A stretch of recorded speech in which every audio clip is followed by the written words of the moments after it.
கருத்துக்களை இந்த புத்தகம் வலியுறுத்துகிறது. முதலாவது அதிகாரத்துக்கு ஒழுங்கும் கிரமமுமான ஒரு அமைப்பாக இந்த புத்தகம் அமைகிறது. இரண்டாவது அதிகாரத்துக்கு நலம் தரும் போதனை, மூன்றாவது அதிகாரத்துக்கு தூய வாழ்வும் நற்செயலும் என்று சொல்லி இந்த 3 அதிகாரத்தை பிரிக்கிறதை பார்க்க முடியும். இந்த தீத்து புத்தகத்துக்கு திறவுகோலாக இருக்கக்கூடிய ஒரு வசனம் என்னவென்று சொன்னால், தீத்து 1 அதிகாரம் 5வது வசனம். ஒரு வாசிக்கலாத தீத்து 1:5.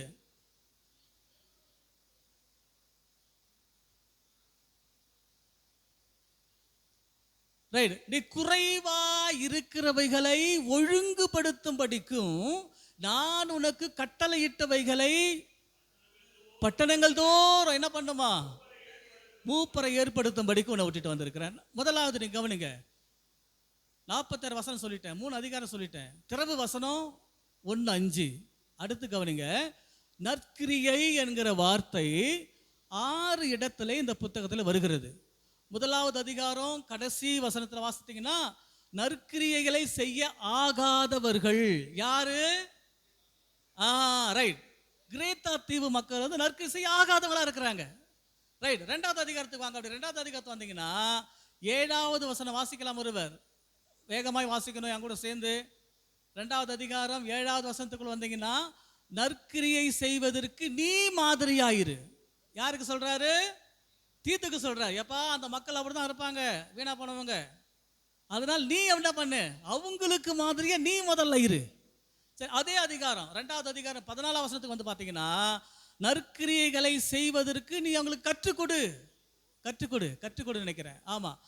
அதுக்கப்புறம் 3வது அதிகாரம் 1 வசனத்து வந்தீங்கன்னா, நற்செயல் கிரியை செய்வதற்கு நீர் அவர்களை ஆயத்தப்படுத்து. ஏன் ஆயத்தப்படுத்தணும்? அந்த மக்கள் இப்படிதான் இருப்பாங்க, அதனால நீ அவங்களை சும்மா நீ விட்டுறாத, அவங்களை அப்படியே சுற்றி திரியும்படிக்கு விடாதபடிக்கு அவங்களை ஆயத்தப்படுத்து. அது அவங்களோட வேலை. அது அடுத்து அதே அதிகாரம் 8வது வசனத்துக்கு வந்தீங்கன்னா, அங்க சொல்றாரு நற்செயல் செய்வதற்கு என்ன பண்ணுமா. 8வது வசனம், 2வது அதிகாரம் 8வது வசனம் ஒருத்தர் வாசிங்களே. 2:8. நீங்க ஏன் வேகத்துக்கு வர மாட்டேங்கிறீங்க?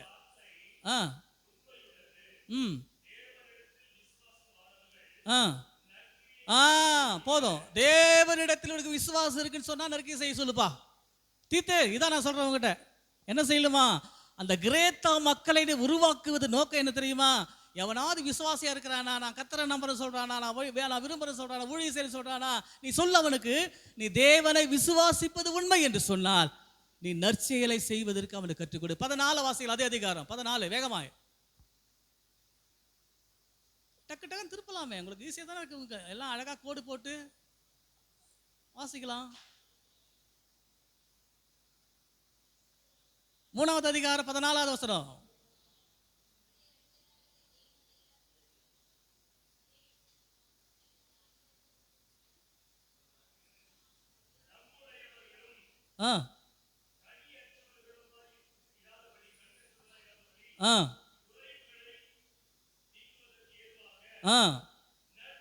போதும். நம்முடையவர்கள் யாரா? யார் நம்முடையவர்கள்? இல்ல, நீங்க அங்கெல்லாம் போறீங்க, பைபிளுக்குள்ள இருங்க. நம்முடைய யார் சொல்றாரு பவுல்? எப்பா, அவன் இயேசுவை ஏற்றுக்கொண்டா விசுவாசிப்பா.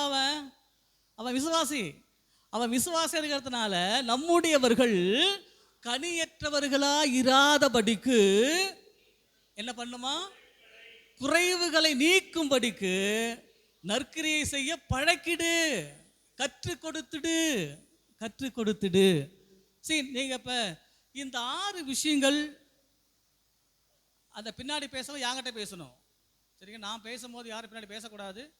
நீங்க பேசவும் யாங்கிட்ட பேசுங்க. இல்ல வாங்க மைக்கு தர நீங்க பேசுங்க நின்று. சரிங்களா? பின்னாடி பேச பிடிக்காத விஷயம் எனக்கு இது. நீங்க வந்து முன்னு பேசுங்க வாங்க. ரைட். அப்படின்னு சொன்ன அந்த 6 நற்கிரியைகளை செய்யும்படிக்கு தீத்துவுக்கு பவுலடியார் கிரேத்தா மக்களுக்கு கற்றுக் கொடுக்கும் சொல்லிபடி ஆய்விட்டார். நீங்க ஒரு விஷயத்தை கவனிக்கலாம். இப்ப சரிங்களா, கிரேத்தா தீவு மக்கள் ஓயா பொய்யர். அப்படியே என்ன? அவங்க கிரேத்தா மக்கள் எல்லாம் அப்படிதானே?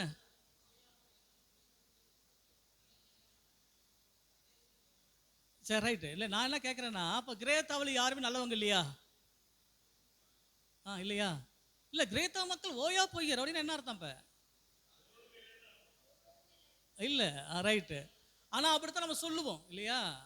நான் தானே சொல்கிறேன் பொதுவா, பாருப்பா ஒருத்தர் ஒரு பானை சோத்துக்கு ஒரு சோறு பதம்பா.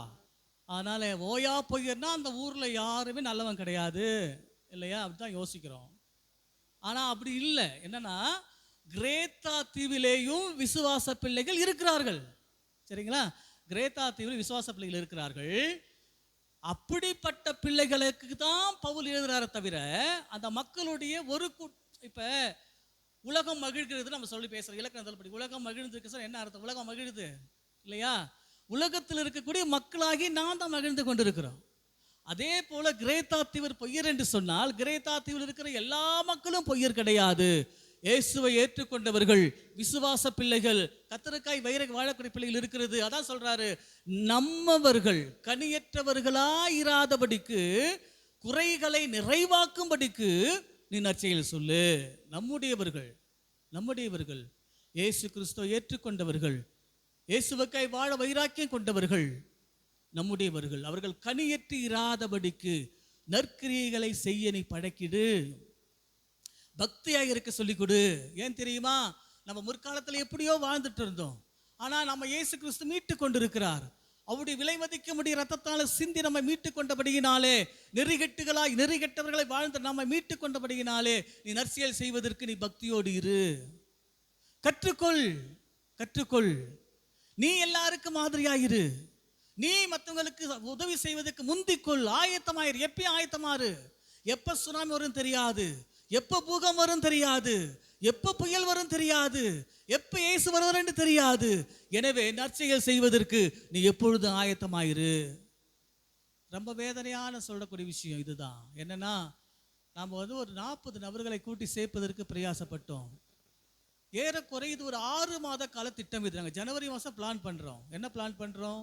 செப்டம்பர் லாஸ்ட் வீக்கில் நாம் சீடத்து முகாம் நடத்தணும் அப்படின்னு பிளான் பண்ணுறோம்.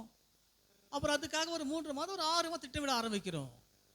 சபைகளை சந்திக்கிறோம், பணத்தை ரைட் பண்ணுகிறோம், மக்களை தேடுகிறோம். மக்களை தேடி கடைசி நேரத்தில் ஈஸியாக சொல்லிடுறாங்க. நான் வர சொல்லிட்டு கடைசி நேரத்தில் ஈஸியாக நான் வரல, எனக்கு இரும்புல வரலன்னு ஒருத்தர் ரீசன் சொல்கிறான் இல்லையா? இன்னொருத்தர் சொல்கிறான், எனக்கு கம்பெனி கிடைக்கல, நான் அதனால் வரலன்னு சொல்கிறான்.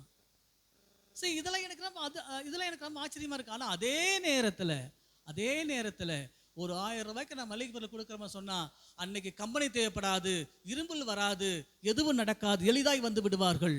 அவன் மாத்திரம் வரத்தில்ல, 10 பேரை நான் கூப்பிட்டு வரேன். என் தம்பி, என் சொந்தக்காரன், என் மாமா, என் மச்சான் இல்லையா? ரொம்ப ஈஸியாக சொல்லி முடிச்சிடறேன். நான் வரல, இரும்புல் வருது. நான் புரிஞ்சுக்கிட்டேன். இவர்கள் இயேசுவை ஏற்றுக்கொண்டோம் என்று சொல்லுகிறார்கள், சபைகளுக்கு போகிறோம் என்று சொல்லுகிறார்கள். அவருடைய வாழ்க்கை என்பது கிறிஸ்துவோடு கூட இல்லை என்பதை இப்படிப்பட்ட மக்களால் நான் புரிந்து கொண்ட ஒரு உண்மையாகும். இது நேர்த்தான் புரிஞ்சுக்கிட்டேன். ஏன்னா நம்ம லீடர்ஸுங்க அங்கே இருக்கிறாங்க, சகோதரர் ஐசக்கு, ஜோசப், நாளே இருக்கிறாங்க. என்ன சொல்லுங்க அவங்ககிட்ட? சபைக்கு போகிறாங்களா கேளுங்க. அது எப்படி கேட்டு அவங்களுக்கு இல்லை, சபைக்கு போன பரவாயில்ல, சில வீட்டில் பிரச்சனை இருக்கும், வீட்டில் அனுப்ப மாட்டாங்க. சபைக்கு போகலான்னு பரவாயில்ல, அவங்க பைபிள் வாசிக்கிறாங்களா, ஜெபம் பண்ணுறாங்களா, அல்லது அதில் ஆர்வமாவது காட்டுறாங்களா, அவங்களும் கூப்பிடுங்க இல்லையா? எல்லாரையும் கூட்டு வச்சு கூட்டத்தை நடத்துவது எளிது, சரிங்களா? ஒரு 1000 ரூபாய்க்கு மளிகை கொடுத்தா நாளைக்கு 1000 பேர் கூட்டிடுவான். ஒரு சத்தியத்தை சொல்லிட்டு போயிடலாம். அது நோக்கம் அல்ல, அது வேஸ்ட். அது என்ன பொறுத்த வேஸ்ட். தமிழ்நாட்டை பொறுத்த வரையிலே பார்வையற்ற மக்களுக்கு சுவிசேஷம் தெரியவில்லை என்று யாரும் சொல்லிவிட முடியாது, யாரும் சொல்ல முடியாது. அப்ப இப்படி பின்மாற்றத்தில் இருக்கிறவங்களை உருவாக்குவது ஜாய் ஃபார் த பிளைனுடைய தலையாய பணி என்பதை நீங்கள் மனதில். எங்க சரவணன் ஒருத்தர் பேசியிருந்தாரு, அவர்கிட்ட என் நம்பர் போனது குறைந்தது 100 முறையாவது ஃபோன் பண்ணியிருப்பார், சரிங்களா? அது தப்புன்னு சொல்லவே இல்லை. அவருடைய ஆர்வத்தை நான் பார்க்கிறேன். நான் எப்படி வரணும், எங்கே வரணும், எப்போ வரணும், ஆச்சா போச்சா இல்லையா, கேள்வி கேட்டுக்கிட்டே இருந்தார். ஆனால் மகிழ்ச்சி, அவர் நான் வந்த பிறகுதான், ஐயா நான் வந்துட்டேன் ஐயா, சாப்பிட்டேன் ஐயா, சரிங்களா? எப்போ நமக்கு என்ன வரும் என்று சொல்லி தெரியாது. நற்செயல் செய்வதற்கு ஆயத்தமாக இருக்க. நான் இதோட முடிச்சிடுறேன். ஏனென்று சொன்னால் இதை நான் ஏறக்குறைய 45 நிமிடம் பேச வேண்டியது காலத்தை கருதி நான் இதை முடித்து விட்டேன். இந்த கிரேத்தா தீவு எங்கே இருக்கு சொன்னால், வட ஐரோப்பியா கண்டத்தில் உள்ள ஒரு சிறு பகுதி, வட ஐரோப்பிய கண்டத்தில் பகுதி. ஏன் நான் சொல்கிறேன்னா, கேள்விகள் கேட்பார்கள். கேள்விகள் கேட்கும்போது நீங்கள் இதெல்லாம் பதில் சொல்லணும். நம்ம இதோடு நாம் இந்த செக்ஷனை முடிக்கலாம். தொடர்ந்து நம்ம தீத்து புத்தகத்தை பிறகு நம்ம கற்றுக்கொள்ளலாம்.